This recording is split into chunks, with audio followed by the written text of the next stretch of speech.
We welcome the return of Victor Lewis Smith. It has been so long, Victor, or at least that is what you always claim, but do you still remember how to put these pieces together?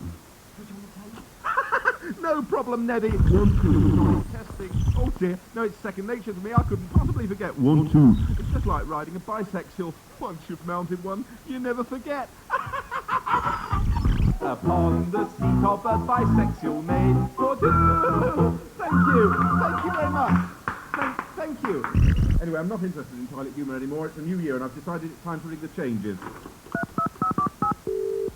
Hello? Hello, is that Mr. and Mrs. Change? Yes? All right, well, the reason I'm ringing you, the Changes, is to ask a bibble-bobble... Having rung the changes, I asked them whether they'd be interested in a lot more lavatorial references and cheap innuendo. Whether you'd like to hear lots more third-rate lavatorial references and cheap innuendo at all. Yes, please. I thank you, Al. Right, time to do number 2s. Oh dear, I've said it before and I'll say it again. Women who moan on about men not understanding the pain of childbirth never spent a week on a high-fibre diet. But what's that moaning coming from behind my duodenum and just below my pancreas? Having read the Ice-Barred Book of Rectal Disasters, I instantly diagnosed myself. I'm suffering from irritable bowel syndrome. What? You don't get a bowel more irritable than mine? Since I left Loose Ends just over a year ago, life has not been an unalloyed success. No longer living in my luxury York penthouse flat, I am reduced to occupying a modest pied-à-terre underneath Waterloo Bridge in Cardboard City. But at least I have my pride. It's a semi-detached cardboard box, actually, X-Hot Point twin-tub container with period features like the original brass staples and Rococo bubble wrap. Look, it's the Christian folks from the Salvation Army shoving their food through my flat. Oh, soup again, lovely. Thank you. Just one question. Why are Christians always so ugly? It's true.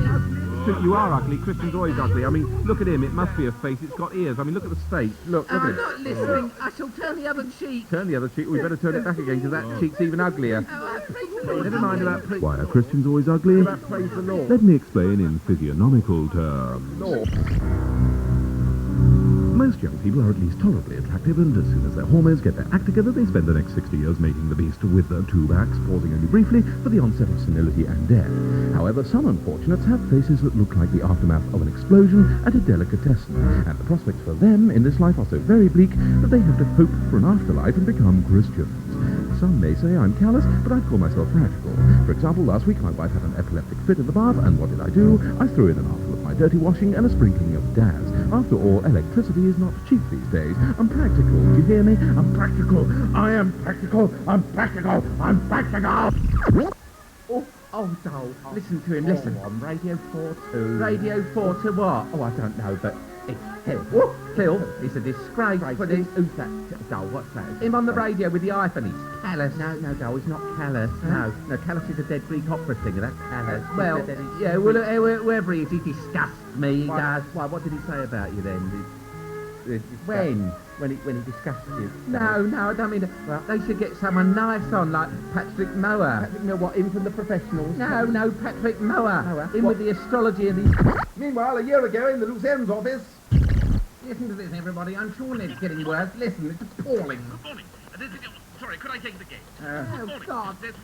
Sorry, I've fluffed. Hello, Vic. Thanks for popping in. Just move over some of those bottles. All right, then. Sit down. Careful, you'll knock my Jeroboam's nest over. Sorry. It was exactly a year ago that I made my famous resignation speech. What exactly you want to say? Well, listen, everybody, I've got something momentous to announce. Yeah. I'm resigning from Loose Ends. Oh, right. Oh, goodbye, then. Janet, could you book Brian Sewell? Nobody understands the word he says, but he's cheap. No, I'm going to quit the show. I'm quitting the show. Yes, bye-bye, then. I've got masses of work lined up. Yes, cheerio. I've just signed a 5-year contract with the Sunday Correspondent magazine. There's the door. And I'm getting my own 10-year series on BSP, and a column in the Sunday Telegraph magazine, and a phone-in on Radio Q8, and then I'm taking over as editor of The Listener in 1991, and I'll tell you something else, you deadbeats. Every single penny I earn, I'll invest in a company called Polly Peck. I'll make millions, you hear me, millions. Tell Sharon he can stick his show where the sun don't shine. My post-Loose Ends career begins promisingly as host of Desert Island Discs, interviewing Brigitte Bardot. Why don't we begin singing such a sound? We're bloody old and they're a lot better. better singers around.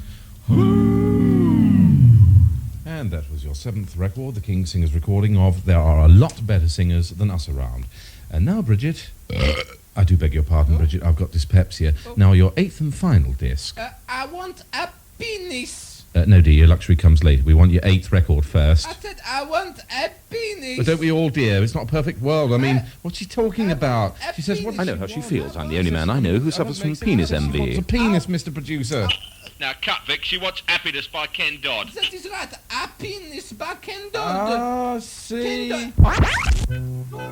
Oh, Christ, no, she's coming towards us.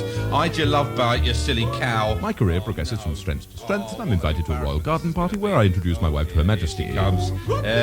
Your queen, may I introduce the my majesty wife, your high...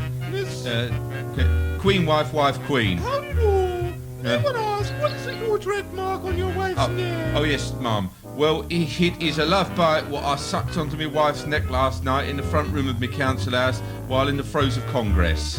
Yeah, a love bite, Your Majesty. As I went on to tell the Queen, it is a little known but incontrovertible law of social differentiation that you never see a love bite on the neck of any bint above social group B1, and a Ford with a hickey on her thyroid, no chance. Mariah Aitken with a bright red suck mark on her sternocleidomastoid, an improbable conceit. Let me explain in lumpen proletariat terms, Your Madge. Leading sociological experts in the field of love bite research postulate 3 contributing factors as to why only working class people suck each other's necks during coitus. 1. Working class people like to get their teeth into something, usually a foaming mug of Steradent. This leaves them free to garment suck each other without fear of laceration. 2. Working class people, being undernourished, require dietary supplements which they obtain by sucking trace elements from their partner's jugulars. And the third possibility is that upper class women do also have love bites on their necks, but hide them behind slowly turned up collars. See also Gay Vickers and Barbara Castle. To summarise, it's very hot and all the birds go tweet, tweet, tweet, tweet. To winterise, it's dark when you come home from school. It's very icy and old people slip up a lot. Talking of old people slipping up a lot, back to you, Ned. Victor Lewis Smith, who will be buried alive